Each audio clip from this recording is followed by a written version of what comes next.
Basa. Narito, ang mga anak ay mana na mula sa Panginoon. Ang mabubuting anak ay mana mula sa Panginoon. Oh, mabuti ba anak mo? Tatanungin ko kayo. Huwag muna kayo sasagot. Ano gusto nyo? Mabuting anak o barumbadong anak? Sinong magulang ang may gusto ng parumbadong anak? Walang magulang na gusto ng masamang anak. Lahat ng magulang ay gusto'y mabuting anak. Tama o hindi?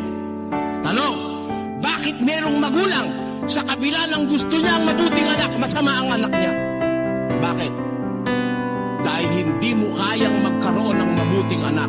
Kaya may mabuting anak sa mundo dahil may mabuting Diyos na nagpamana ng mabuting anak. Yun ang nakasulat sa Biblia. Kasi kung walang mabuting Diyos, walang lilitaw ng mabuting anak. Eh, dahil anak, barumbado. Di marunong umunawa sa magulang. Nung maliit, arugang-arugahan mo. Kung may mabuting asawa, may mabuting anak. At yung mabuting anak, walang panggagalingan kundi ang Diyos.